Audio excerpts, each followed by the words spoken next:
একসঙ্গে আমাকে আর আবু বকরকে জান্নাতি বানায় দিও, পড়ে না আমি আল্লাহ জান্নাতি একসঙ্গে থাকার সুযোগ করে দিও। এই যে নবীজি দোয়া করে দিস, এই জন্য নবীকে যদি মহব্বত করতে পারেন নবীর সঙ্গে একসাথে জান্নাতে থাকা যাবে। জোরে কোন আল্লাহু আকবার। এবার আসেন আমার ভাইরা, একটু বোঝানোর চেষ্টা করি নবী কাদেরকে একসঙ্গে নিবেন না, কাদেরকে উম্মত বলে চিনবেন না, একটু বলবনি, কষ্ট পাবেন না তো? এক নম্বরে নবীজি চিনবেন না ওই লোকটাকে যে জালেম হবে। এখন আমাদের সমাজের ভিতরে এরকম জালেম একজনও নাই। কিরকম জালেম? আরে কথা কয় না, কিরকম জালেম? এ কিরকম জালেম এটার আমি ব্যাখ্যা না করি, আমি খালি এদুর কই জালেমকে নবীজি সেদিন চিনবে, একটু ব্যাখ্যা করতাম। মাশাআল্লাহ, তাহলে একটু ব্যাখ্যা শোনেন। ওয়ালা তারকানু ইলাল্লাযীনা যালামু ফাতামাসসাকুমুন নার।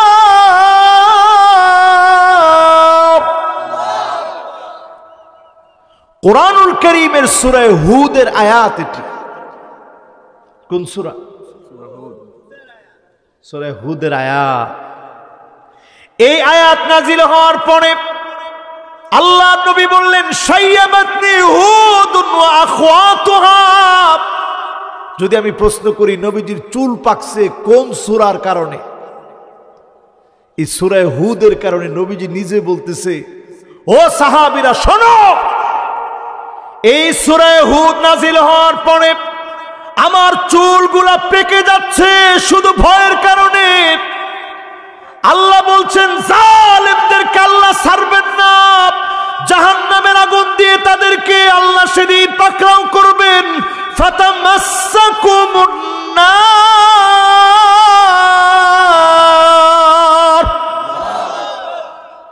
জাহান্নামের আগুন তাদেরকে ঘিলে ধরবে। কাদেরকে?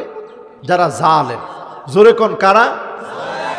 শুধু জালেম না, নবীজি বলছেন ইয়াকুম ওয়ায-যুলম ফাইন্না যুলমা যুলুমাতুন ইয়াউমাল কিয়ামাহ।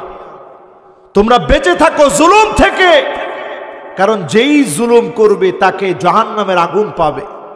কোরআনের এই আয়াতটা পড়ার পর থেকে নবীজির চুল পেকে যেত, একটার পর একটা চুল পেকে যাচ্ছিল শুধুমাত্র চিন্তায় আমার কত উম্মত জাহান্নামে চলে যাবে। ওয়ালা তারকানু, আল্লাহ বলছে খবরদার যারা জালেম তাদের পাশে ঠেস দিয়া দাঁড়ায়ও না। আপনাদের চান্দিনার লোকেরা মাঝে মাঝে বাজারে একজন একজনের লগে গল্প করে কি দিয়া?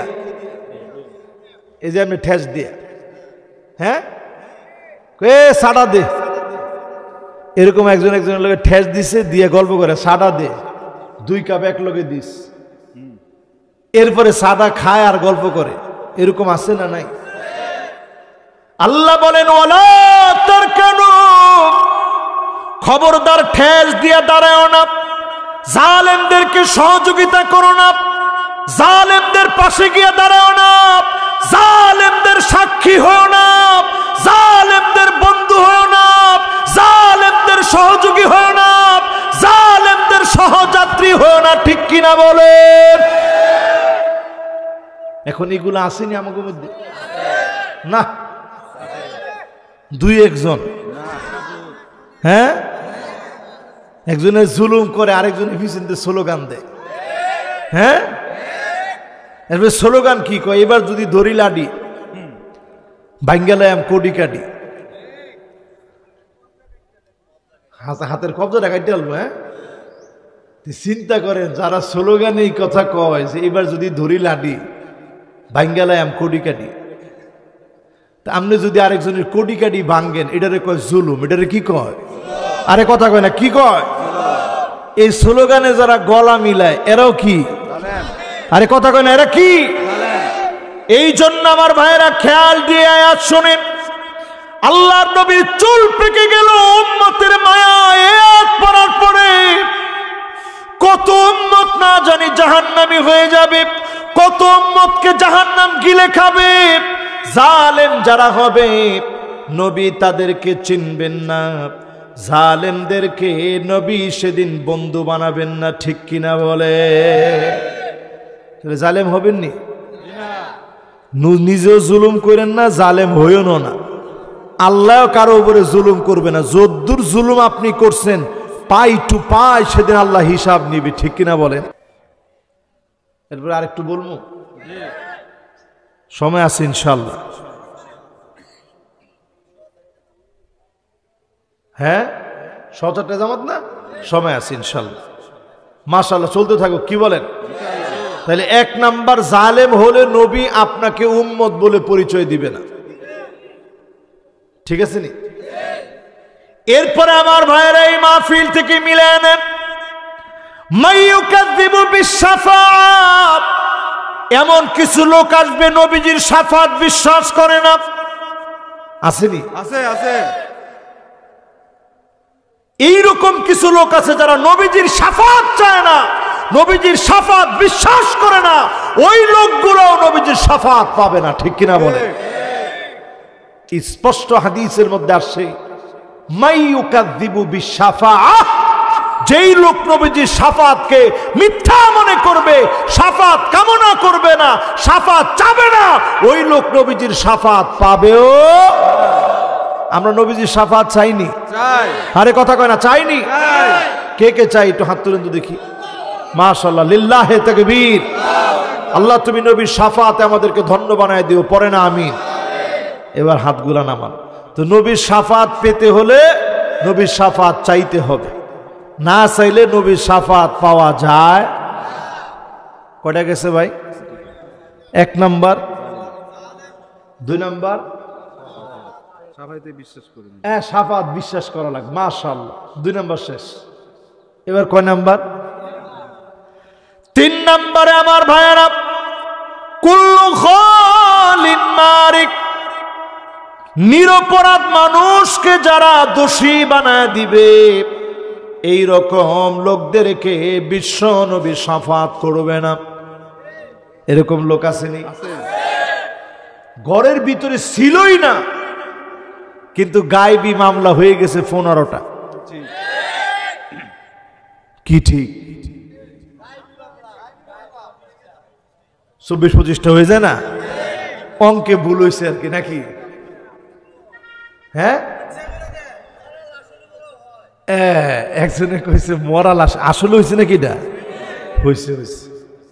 মরা লাশের উপর গায়েবী মামলা হয়েছে। আরে এই যে আল্লাহর হাবিবের হাদিস মিলায় দেখেন, কুল্লু খালিন মারিক, নিরপরাধ মানুষকে দোষী বানায় দিপ, আলেমকে দোষী বানায় দিপ, নির্দোষ লোককে দোষী বানায় দিপ। আপনি যদি কারো উপরে অন্যায় করেন, এমন লোকটা ৫ ওয়াক্ত নামাজি হতে পারে, আল্লাহর আদালতে নবীজির শাফাত লোকটা পাবে না, ঠিক কিনা বলে? এলাকা আগে নিজের ঠিক করেন, আগে নিজের ঠিক করেন।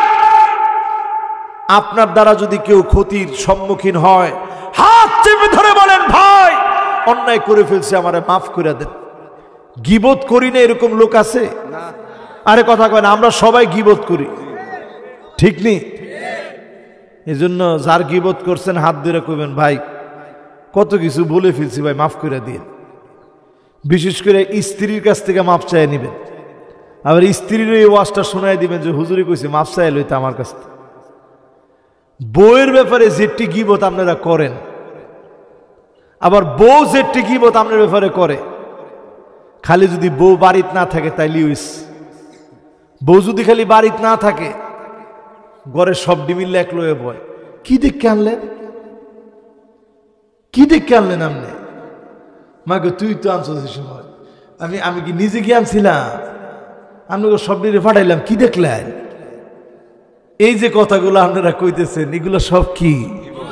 আরে কথা কয় না, কি এক লোকে বইবে, কি সুন্দর করে কইতেছে। আবার তাই নিয়ে গেছে বাপের ভাই, গিয়ে শুরু করছে এক লোকে বইয়া, কি দেখে দিলেন বিয়াটা?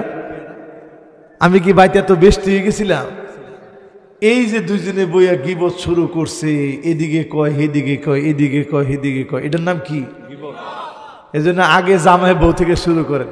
জামাই গিয়া বউরে কইবেন আল্লাহর রাস্তায় মাফ করে দিও, কত কি কইস, লগে লগেই বউ দেখবেন কইব কি কি কইছো আগে ক, তাইলে মাফ করো। তো এইরকম আগে মাফ চাই নিবেন। আবার বউ আপনারে কইব যে মাফ করে দিয়েন, কত কি কই, এরকম বন্ধু বান্ধবের কাছ থেকে মাফ চাইবেন। মাফ চাইতে কোনো দোষ নেই, যিনি মাফ করে দিবেন তিনি কে? এই জন্য নিরপরাধ মানুষকে অপরাধী সাজানো মারাত্মক ধরনের অন্যায়। আল্লাহ নবীর শাফাত তারা পাবে না। হাদিসের মধ্যে নবী আলাইহিস সালাম বলেন, কুল্লু খালিন মারিক, নিরপরাধকে যে অপরাধী সাজায় দিবে, বাড়াবাড়ি করবে, বাড়াবাড়ি করতে করতে দিনটাকে কঠিন বানায় দিবে, ওই লোকটাও নবীর উম্মত হতে পারে না। দিন কি সহজ? দিন কি? তাহলে কয়টা গেল ভাই? এক নাম্বার কি? দুই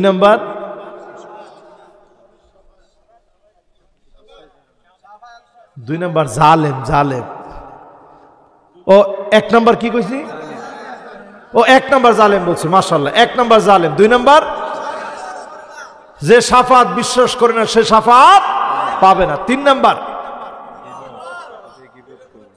তিন নাম্বার বলছি নিরপরাধে যে অপরাধী সাজায়, এটার মধ্যে যত প্রকার হইতে পারে। মাশাআল্লাহ, এখন তো মাহফিলটা মোটামুটি একটু জমে উঠছেন, আলহামদুলিল্লাহ, লিল্লাহি তাকবীর। আচ্ছা কোন তো এই যে এতক্ষণ ওয়াজ হইল, আমি কারে কারে গালি দিছি? না দুই একটা গালি দিছি না? না দিছি তো দুই একটা। একটা কন্যা যে হুজুর উমু গালি ডামনে দিছে। মাশাআল্লাহ, মোমেন কখনো কি দেয় না? সুবহানাল্লাহ। আপনি করে কি ওয়াজ করবো? আমি তো ওয়াজ মুখস্থ। মোমেন কখনো কি দিতে পারে না। আজকে থেকে গালি দেওয়াটা বন্ধ করবেন।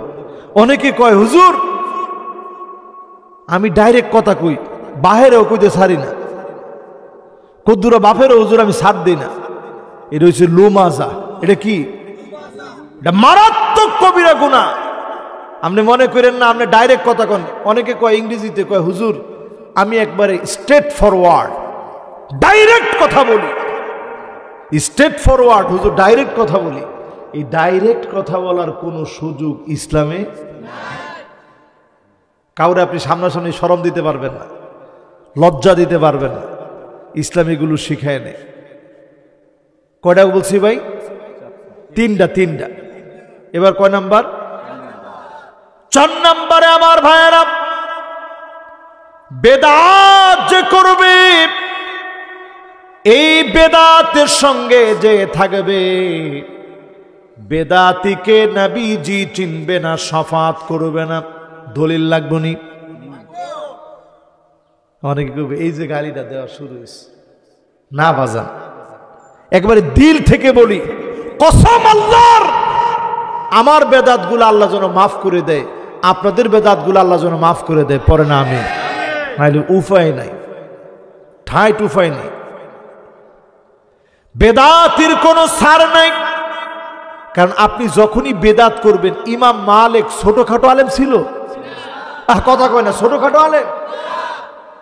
ইমাম মালিকের মতো আলেম বলে, মানিবতাদা ফিল ইসলামি বিদআতান, ইসলামের মধ্যে যখন কেউ একটা বেদাত ঢুকায়, ইয়ারাহা হাসানা, সে মনে করে আমি তো সুন্দর একটা কাজ ঢুকাইছি, ভালো একটা সওয়াবের কাজ ঢুকাইছি, এরকম বইলা সে যখন মনে করে, ফাকাদ জাআমা আন্না মুহাম্মাদান সাল্লাল্লাহু আলাইহি ওয়াসাল্লাম খানার রিসালা, এই লোকটা এত বড় কাজ করলো, সে মনে করলো আল্লাহর নবী রিসালাতের খেয়ানত করেছে, আর ওই খেয়ানত করার কারণে আমার নতুন করে কিছু ঢুকাইতে হবে, নাইলে তো ইসলাম রক্ষা করা যাবে না। নবী খেয়ানত করছে আর আমি ইসলাম রক্ষা করতেছি। জোরে কর নাউজুবিল্লাহ। কথাটা কি আমার মতো একটা বুংবাং আলেমের কথা না ইমাম মালিকের কথা? আমার মতো একটা বুংবাং আলেমের কথা হইলে আপনি ফালাই দিতেন, অসুবিধা নেই। ইমাম মালিক রহিমাহুল্লাহ কত বড় আলেম আপনি ওজন দিতে পারবেন না। ইমাম মালিক রহিমাহুল্লাহর মতো আলেম তিনি বলছেন, মান ইবতাদা ফিল ইসলামি বিদআতান হাসানা বিদআতান ইয়ারাহা হাসানা, কেউ একটা বেদাত যখন ঢুকিয়ে ফেলে ইসলামের ভিতরে, মনে করে ভালো একটা কিছুই তো ঢুকেছে, ফাকাদ জাআমা আন্না মুহাম্মাদান সাল্লাল্লাহু আলাইহি সাল্লাম খানার রিসালা, ওই লোকটা মনে করে আল্লাহর নবী রিসালাতের খেয়ানত করেছে, আল্লাহ পাক যে দায়িত্ব দিয়েছে নবী খেয়ানত করেছে, এজন্যই আমার নতুন করে কিছু ঢুকাইতে হইতেছে। জোরে কর নাউজুবিল্লাহ। এজন্য বিদআতটা এত মারাত্মক। বেদাত সমাজের ভিতরে একটা দুইটা ক্ষতি না, অনেকগুলো ক্ষতি নিয়ে আসে। এর মধ্যে এক নাম্বার ক্ষতি পথভ্রষ্টতা। বেদাতি নিজেকে মনে করে আমি একমাত্র হেদায়েতের কান্ডারি। আপনি গিয়া খোঁজ নিয়ে দেখবেন তার বাড়িতে ভালো করে পর্দাও নাই। পর্দা এটা মনে হয় নফল জিনিস নাও, এটা কি ফরজ? কেমন ফরজ ভাই? কেমন ফরজ? দাইমি ফরজ। দাইমি কোন? কেমন ফরজ? দাইমান, সর্বদা পর্দা করতে হবে। এরকম না যে মসজিদের বাড়ি তো মসজিদে মাঝে মাঝে যাওন যাইব, দেওয়ারের সামনে মাঝে মাঝে যাওন যাইব, স্বাস্থ্য ভাইয়ের সামনে যাইলে কোনো অসুবিধা নেই, মামতো ভাই, খালতো ভাই, ফুফাতো ভাই। আমাদের দেশে পর্দা হয় দুই রকমের, একটা এগানা একটা বেগানা। আমার কথা কয় না? মানে এগানা যারা আছে আত্মীয় স্বজন এদের সামনে যায়, বেগানার সামনে যায় না। এই জন্য বেদাতি পথভ্রষ্টতার ভিতরে থাকে। কুল্লু বিদআতিন দালালাহ ওয়া কুল্লু দালালাতিন ফিন্নার। বেদাত হচ্ছে পথভ্রষ্টতা, আর প্রত্যেক পথভ্রষ্টতা আপনারে নিয়ে যাবে জাহান্নামে। ঠিক কিনা বলে? এরপরে বিদআতের দুই নাম্বার বেদাতের ভয়াবহতা হচ্ছে সুন্নত বেদাতের কারণে বিদায় নেবে। যেমন নামাজের সালাম ফিরানোর পরে আপনি দোয়া করবেন, অসুবিধা নেই, আমি নিজেও দোয়া করি, ঠেললে আবার আমার গাতাত ফলায় দিয়ে না। ভেবেছেন? আমি কিন্তু একটু লড়িও না, আপনি দেখছেন গুলি চললো, আমি লড়বো না ইনশাল্লাহ। আমি দেখছেন আমার চোখটা একটু বাড়িও খায় না। কি আপনারা কম যারা এনে দেখতেছেন, আমার এই যে টপ করে আওয়াজ হয়েছে, আমার চোখের একটু পাতিটাও লড়ে নেই। আমরা মুমিন যারা দুনিয়ায় আসছি, আমরা আসছি, চোখটা যেদিন বন্ধ হবে ওই দিন আমাদের সব নিয়ামত শুরু হবে। আল্লাহু আকবার বলেন। এর আগ পর্যন্ত আপনি জেলখানায় আছেন, এই পুরা দুনিয়াটা মুমিনের জন্য একটা জেলখানা। যেই দিন আপনি মুক্তি পেলেন ওই দিন আপনি জেল থেকে বের হয়ে মুক্ত হলেন। ঠিক কিনা বলেন? আমার ভাইয়েরা, এক নাম্বার বলছি বেদাত পথভ্রষ্টতা, দুই নাম্বার বেদাতের কারণে সুন্নত দূর হয়ে যায়। যেমন নবী আলাইহিস সালাতু ওয়াস সালাম নামাজের সালাম ফিরানোর পরই মাসনুন কিছু দোয়া পড়তেন। আল্লাহুম্মা ইন্না আলা যিকরিকা ওয়া শুকরিকা ওয়া হুসনি ইবাদাতিক আস্তাগফিরুল্লাহ আস্তাগফিরুল্লাহ আস্তাগফিরুল্লাহ। এরপরে আয়াতুল কুরসি পড়া, আল্লাহু লা ইলাহা ইল্লা হুয়াল হাইয়ুল কাইয়্যুম লা তাখুযুহু সিনাতুন ওয়া লা নাওম লাহু মা ফিস সামাওয়াতি ওয়া মা ফিল আরদ মান যাল্লাযী ইয়াশফা'ু 'ইনদাহু ইল্লা বিইذনিহি ইয়া'লামু মা বাইনা আইদিহিম ওয়া মা খালফাহুম ওয়া লা ইউহীতুনা বিশাইইন মিন 'ইলমিহি ইল্লা বিমা শাআ ওয়াসি'a কুরসিয়্যুহুস সামাওয়াতি ওয়াল আরদ ওয়া লা ইয়াউদুহু হিফযুহুমা ওয়া হুয়াল আলিয়্যুল আযীম পড়লেন। এরপরে ফজরের নামাজ হলে সূরা ইখলাস একবার, ফালাক একবার, নাস একবার, আবার সূরা ইখলাস, ফালাক, নাস, আবার সূরা ইখলাস, ফালাক, নাস, তিনবার পড়লেন। ফু দিয়া সারা শরীরটার এইভাবে মুছে দিলেন। এই দোয়াটা পড়তে দেরি। আপনাকে যদি কেউ কালো জাদু করে থাকে, বান দিয়ে থাকে, টোনা করে থাকে, কুফরি কালাম করে থাকে, তাবিজ করে থাকে, সবগুলা থেকে আল্লাহ হেফাজত করবে। পড়েন আল্লাহু আকবার। নবীজিরে তাবিজ করছে। ব্যক্তিটার নাম ছিল লাবিদ বিন আসাম। কি নাম ছিল? ইহুদি। কি ছিল? কত খারাপ চিন্তা করেন। সেই জামানায় আল্লাহর নবীকে ব্ল্যাক ম্যাজিক করে ফেলছে, কুফরি কালাম করে ফেলছে, কালো জাদু করে ফেলছে। নবীজি 6টা মাস এমন ছিল, কোন স্ত্রীর কাছে আল্লাহর হাবিব যেতে পারতেন না। শারীরিকভাবে আল্লাহর হাবিব অক্ষম হয়ে গেছিলেন, মানসিকভাবে আল্লাহর নবীর মেজাজ দেমাগ শক্তিশালী ছিল। ওহী নাজিল হলে ওহী নাজিল আল্লাহর হাবিবের কোনো অসুবিধা হতো না, কিন্তু আল্লাহর নবী এত দুর্বল হয়ে গিয়েছিলেন, স্ত্রীদের কাছে গেলে আল্লাহর হাবিব শরীরটা দুর্বল হয়ে যেত, কোনোভাবেই শরীরের মধ্যে কোনো সক্ষমতা আসতো না, শরীরটা একেবারে দুর্বল হয়ে গেছে। আল্লাহ রাব্বুল আলামিন ওই জায়গা থেকে এই সূরায়ে ফালাক আর সূরায়ে নাস, এটা দিয়ে আল্লাহ রাব্বুল আলামিন জাদুকে কেটে দিয়েছেন। জোরে করে আল্লাহু আকবার। এজন্য যারা আমার সামনে বসছেন, এইরকম অসুবিধা অনেকের ক্ষেত্রে এখন ঘটাইতে পারে। নানা রকমের জাদু আপনাদেরকে করা হতে পারে, কালো জাদু করা হতে পারে। বাঁচার জন্যে আজকে থেকে আমল করব। রাজি আছি না ইনশাআল্লাহ? এই সুন্নত যেখানে থাকবে বেদাত চলে যাবে। মসজিদে মসজিদে সুন্নতের মার্কাজ বানানো দরকার। প্রত্যেকটা জায়গায় মানুষকে দোয়া শিক্ষা দেওয়া দরকার। কি দোয়া পড়বেন? যেমন ধরেন এখন ঘরে ঘরে দেখা যাবে, প্রত্যেকটা ঘরেই এখন গরম পানি দিয়ে আমরা গোসল করি। প্রত্যেকের ঘরে এখন হিটার আছে, গিজার আছে, গরম পানি দিয়ে গোসল করি।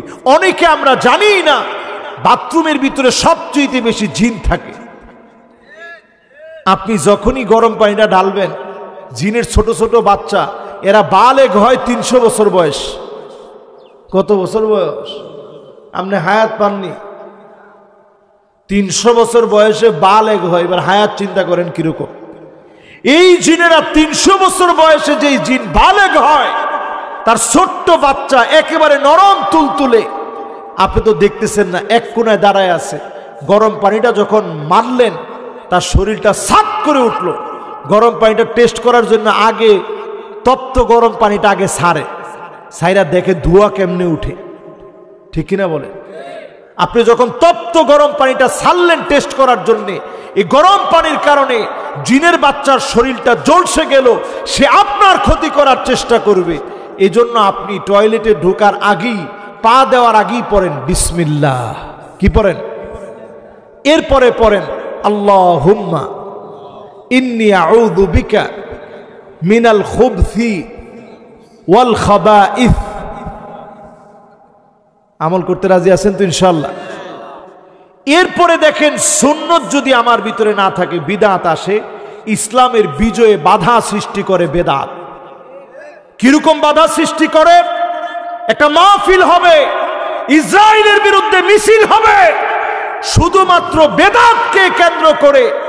এত বড় আন্তর্জাতিক ইস্যুতে, মুসলমানের রক্তের ইস্যুতে, মুসলমানের বন্ধনের ইস্যুতে বেদাতের কারণে বেদাতীরা একত্রিত হতে পারে না। ঠিক কিনা বলে? এরপরে বেদাতের কারণে দিনকে বিকৃত করে মূল ঠিক রাখে না, দিনকে বিকৃত করে ফেলে। যেমন বেদাত এইরকম জায়গায় নিয়ে চলে যায়, বলে মুনকার নাকির আমার কাছে আসবে না, আমার পীর আমার কাছে আসবে। কিরে ফাইলি তোরা? পীর তার কাছে আসবে, মুনকার নাকির আসবে না। এটা কিসের কারণে তৈরি হয়েছে ভাই? বেদাতের কারণে। এরপরে বিদআতের কারণে আল্লাহর নবীজির নামে অভিযোগ তোলা হয়। নবীজি যেটা পারে নাই সেটা আপনি করবেন, এই জন্য আল্লাহর নবী বলবে সুকান সুকা, দূর হয়ে চলে যা। আমার রক্তে জড়া দ্বীন ইসলামের ভিতরে তুই ফাটল ধরিয়েছিলি, আমার বিরুদ্ধে অভিযোগ করেছিলি, আজকে তোর সঙ্গে আমার কোনো সম্পর্ক। এরপরে বিদআতের কারণে উম্মতকে বিভক্ত করে ফেলে। নবীজির জন্য বারবার বলছে ইয়াসসিরু ওয়ালা তুআসসিরু, বাশশিরু ওয়ালা তুনাফফিরু, সহজ করে দাও, কঠিন করে দিও না। উম্মতকে সব সময় কাছে ডাকো, দূরে ঠেলে দিও না। বেদাতের কারণে আজকে আমরা দূরে আসি। ঠিক কিনা বলেন? এরপরে দেখবেন বেদাতের কারণে কোরআন সুন্নাহর অগ্রগতিকে থামিয়ে দিবে। এরপরে বেদাতের কারণে তওবার সুযোগ বন্ধ হয়ে যাবে। এই জায়গাটা ভালো করে শুনেন, খেয়াল দিয়া দেন দিয়া এই জায়গাটা শুনেন। আল্লাহর হাবিব ইরশাদ করেন, ইন্নাল্লাহ হাজাবাত তাওবান সাহিবি কুল্লি বিদাতিন। বেদাতির কাছ থেকে আল্লাহ পাক তাওবার সুযোগটাকে উঠায় নেন। কিসের সুযোগ? কে উঠায় নেন? কার কাছ থেকে? কিসের সুযোগ? হ্যাঁ, এরপরে হাদিস শুনেন, হাত্তা ইয়াদা বিদআতাহু। আল্লাহর হাবিব বললেন তার বিদআত তার কাছেই থেকে যায়। ওই বেদাতি কাজ করতে করতেই ওই বেদাতির মৃত্যু হয়ে যায়। বেদাতি তওবা করতে পারে না, মাফ চাইতে পারে না, কালেমা নসিব হয় না। কালেমা ছাড়া, তওবা ছাড়া, ক্ষমা চাওয়া ছাড়াই বেদাতির মৃত্যু হয়ে যায়। ঠিক কিনা বলে? নবী আলাইহিস সালামের হাদিস এটি। আপনি কি মনে করছেন এইরকম পাগল বেদাতি দেখছি? কয় বেদাত করতে করতে জাহান্নামে যাবো। কে কে যাইবেন? হাত তোলেন। কয়জনে হাত তুলস? আমার এনের একটা শ্রোতা হাত তুলে না, কারণ এরকম কোনো পাগল শ্রোতা লয়ে আমি ওয়াজ করি না আল্লাহর রহমতে। আমি যদি বলি বেদাত করতে করতে কে কে আমার সাথে জাহান্নামে যাবেন, আপনি সবাই আপনি হাত নামায় করবেন, হুজুর আপনি নিজে ঠিক হন। জাহান্নামে যাবো কি লিগে? মাহফিলে আনছি জাহান্নামে যেতাম? টাকা খরচ করে এত কষ্ট করে মাহফিল আইছি, জাহান্নাম কিনতাম কোনে যাইতে? জোরে কোন জায়গায় যাওয়ার জন্য? মাশাআল্লাহ, আপনারা কি কষ্ট পাইতেছেন? এরপরে বেদাতের কারণে হাউজে কাউসারের পানি আপনি পাবেন না। হাউজে কাউসারের সামনে দাঁড়াবেন, আল্লাহর হাবিব বলবে এটা তো আমার উম্মত। বলা হবে নবী সে বেদাত করত, বেদাতকে প্রমোট করত, বেদাতকে প্রতিষ্ঠিত করত। নবী বলবে এখনই তাকে নিয়ে যাও, ওই লোকটাকে সেদিন হাউজে কাউসারের পানি পান করানো হবে। এরপরে চিন্তা করেন, বেদাত অহংকার সৃষ্টি করে। এজন্য বেদাত করতে করতেই দেখবেন আধা ঘন্টা ওয়াজ চললে অনেক সময় 20 মিনিট গালি চলে। কি ওয়াজটা করলেন আপনি? এই জন্য একজন শ্রোতা কইছে যে হুজুর মোমেন কাউরে গালি দিতে পারে না। আল্লাহ আমাদেরকে রহম করুক, মাফ করুক, পরে না আমিন। আর যারা ওয়াজ শেষ না বাজান বন, ওয়াজ আরো আস 4টা কত? 4টা, মাশাআল্লাহ। এবার একটু বসেন। একজনে চিন্তা করছে যে এই তো ওয়াজ মনে শেষ, আমার পরে বড় হুজুর আছে ইনশাআল্লাহ, ইনশাআল্লাহ। এবার আমরা যারা সুন্নত মানি আমাদের লাভ কয়টা? সুন্নত যারা মানবেন 4টা পুরস্কার দুনিয়াতে তৎনগত হাতের মধ্যে পেয়ে যাবেন। জোরে কোন আল্লাহু আকবার। কয়টা পুরস্কার? 4টা। 1 নাম্বার পুরস্কার হচ্ছে সুন্নতের আল মুহাব্বা ফি কুলুবিল বারারা। নেককারদের দিলে আল্লাহ মোহাব্বত দিয়ে দিবে। জোরে কোন সুবহানাল্লাহ। যে লোকটার হাতে বিড়ির গন্ধ, বালিশে বিড়ির গন্ধ, মুখের মধ্যে বিড়ির গন্ধ, এরকম লোক না। আল মুহাব্বা ফি কুলুবিল বারারা, নেককারদের হৃদয়ে যারে দেখলে মনে হয় আল্লাহ ওয়ালা, যারে দেখলে মনে হয় মুত্তাকি, যারে দেখলে মনে হয় বুজুর্গ, এইরকম নেককারের মনে আল্লাহ রাব্বুল আলামিন মোহাব্বত দিয়ে দিবে। জোরে কোন সুবহানাল্লাহ। আপনারা দেখলে লোকটা ভালোবাসে। 2 নম্বরে ওয়াল হাইবাতু ফি কুলুবিল ফাজারা, পাপিষ্ট যারা বদলোক তাদের মনে আল্লাহ ভয় ঢুকায় দিবে। দেখবেন আপনি এদিক দিয়ে হাইটা যাইতেছেন, আপনার কাছে কোনো বন্দুক, কোনো পিস্তল কিচ্ছু নেই, কিন্তু বদকার দেখা মাত্র আপনার 3-4 বার পিছতে ঘুরে ঘুরে দেখে। দেখার উদ্দেশ্য কি? আপনি কি তারে গুলি করবেন? না, আপনারা ঘুরে ঘুরে দেখে, কারণ আপনারা দেখলে তার একটা ভয় লাগে। এই ভয় দিছে কে? এরপরে 3 নাম্বার পুরস্কার আস-সাআতু ফির রিজক, রিজিকের ভিতরে আল্লাহ বরকত ঢেলে দিবে। জোরে কোন সুবহানাল্লাহ। দেখবেন অনেক রিকশা চালক, ঠেলাওয়ালা, ভ্যানওয়ালা কি সুন্দর চলে ফিরে, চেহারাটা দেখলে চকচক চকচক করে। আর অনেক টাকাওয়ালা দেখবেন চেহারাটা দেখলে জন্ডিসের রোগীর মতো মনে হয়। ঠিক কিনা বলেন? এরপরে 4 নাম্বার পুরস্কার আস-সিকাতু ফিদ-দীন, দিনের ব্যাপারে মালিক প্রবল বানায় দিবে। আপনাকে যদি জ্বালায় ফেলা হয়, পুড়ায় ফেলা হয়, এক চুল ইমানের পথ থেকে নড়ানো যাবে না। জোরে করে আল্লাহু আকবার। সুন্নত মানতে রাজি আছেন তো ইনশাআল্লাহ? সবাই মানবো তো ইনশাআল্লাহ? এবার আসি আমার ভাইয়েরা, যারা মাহফিলে বসলাম, উঠার আগে নিয়ত করেন আল্লাহ নবী শাফাত আমি আপনি চাই, প্রত্যেকে কামনা করি, কিন্তু বেদাতিকে নবী যে শাফাত করবে না। মুশরিককে 5 নম্বরে মুশরিক, যেই লোকটা শিরক করবে, শিরকের ভিতরে নিমজ্জিত থাকবে, প্রতিনিয়ত শিরক করবে, এরকম মুশরিকের দিকে যিনি তাকাবেন না, দয়া দেখাবেন না, মায়া দেখাবেন না, তিনি কে? লা ইউকাল্লিমুহুমুল্লাহ, মালিক কথা বলবেন না। ওয়ালা ইউযাক্কিহিম, মালিক দয়া দেখাবেন না। ওয়ালা ইয়ানজুরু ইলাইহিম, একবারের জন্য তাকাবেন না। ওই শ্রেণীর ভিতরে প্রথম হলো মুশরিক। প্রথম কে? সবাই বলেন কে? এখন আমাদের সমাজের ভিতরে এই রকম শিরক কম না বেশি? অনেক বেশি ছড়ায় আছে। যেমন কবরের কাছে গিয়া মাথাটা ঠেকায় দেয়া, বাবা আপনি কিছু দেন, আসেনি গোলাপ? না, একেবারে নাই। আস্তে কর, আরো আসতে বলেন। কবর আপনারে কিছু দিতে পারেনি, একটা সুতা, একটা সুই, সুইয়ের মধ্যে 1 ফুটা পানি, এর দূর পারবো তো? দেখান নাই টাইম না। রসুল আল্লাহর কাছে কিভাবে দোয়া করতেন একটু চিন্তা করেন। এটা বলেই ইনশাআল্লাহ আমাদের আলোচনা শেষ করব। আল্লাহর নবী আল্লাহর কাছে দোয়া করতেন, আল্লাহুম্মা ইন্নী আবদুক ওয়া ইবনু আবদিক ওয়া ইবনু আমাতিক নাসিয়াতি বিয়াদিক মাদিন ফিয়া হুকমুক আদলুন ফিয়া কদাউক আসআলুকা বিকুল্লি ইসমিন হুয়া লাক সাম্মাইতা বিহি নাফসাক আও আনজালতাহু ফি কিতাবিক أو علمته أحدا من خلقك أو استأثرت به في علم الغيب عندك أن تجعل القرآن ربيع قلبي ونور صدري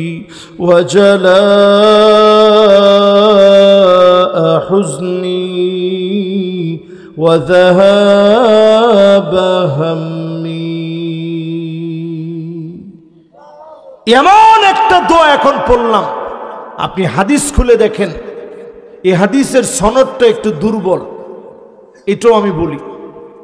এই হাদিসের ভিতরে নবী আলাইহিস সালামের হাদিস, আল্লাহর হাবিব বলেন, এই দোয়াটা পড়ে যদি কেউ কোনো কিছু চায়, আল্লাহ তাকে নতুন কোনো কিছুর সুসংবাদ দান করে দেন। জোরে কোন আল্লাহ। কি বলছেন নবী দোয়ার ভিতরে? আল্লাহুম্মা ইন্নী আবদুক, আল্লাহ আমি আপনার বান্দা, আমি আপনার বান্দা। ওয়া ইবনু আবদিক, বান্দার ঘরের বান্দা। ওয়া ইবনু আমাতিক, আমার মাও তো আপনার বান্দি। নাসিয়াতি বিয়াদিক, আমার চুলের গোড়া আপনার হাতের মুঠোর ভিতরে। চিল্লায় বলেন আল্লাহু আকবার। নবী আল্লাহরে কইতেছ, কি কয়? আল্লাহ আপনার হাতের ভিতরে, আমার চুলের গুচ্ছ আপনার হাতের মুঠোর ভিতরে।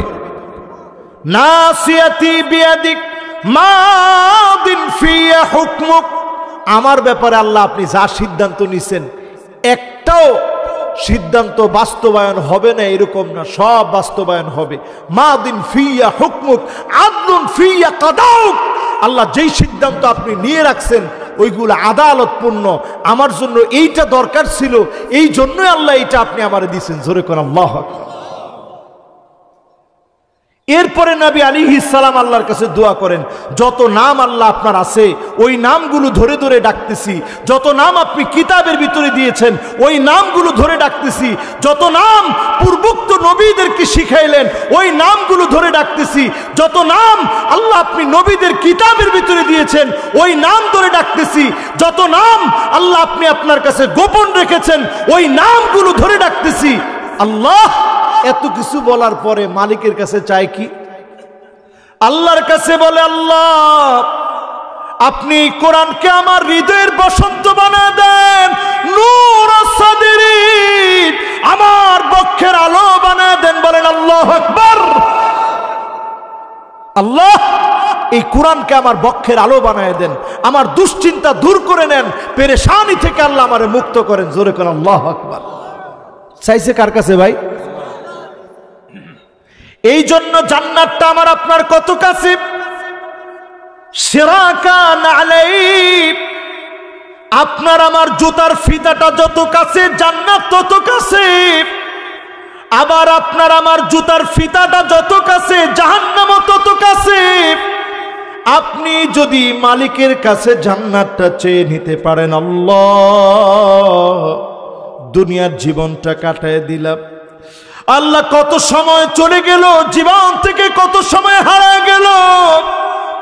আল্লাহ আমার শৈশব কেটে গেল হেলায় খেলায়, যৌবনটা কেটে গেল অবহেলায়, জীবনের বার্ধক্য বেলা চলে এসেছে, সালাতুল আসরের আজান হয়ে গেছে। এই সময়টা এমন একটা সময় আল্লাহ আপনাকে আমাকে ডেকে বলেন, ইন্না হায়াতাকা কদ তাজুলু কামিসলিশ শামস। ও গোলাম, সূর্য যেভাবে ডলতে ডলতে ডলতে ডলতে ডুবে যায়, তোমার জীবন সূর্য ডুবে যাবে। হঠাৎ করে তোমার মৃত্যু চলে আসবে, হঠাৎ করে কবরে চলে যাওয়া লাগবে। এই কবর আমাদের ঠিকানা হয়ে যাবে। কবরে চলে যাওয়ার আগে নবীর উম্মত হয়ে যান, উম্মতের মতো উম্মত হন।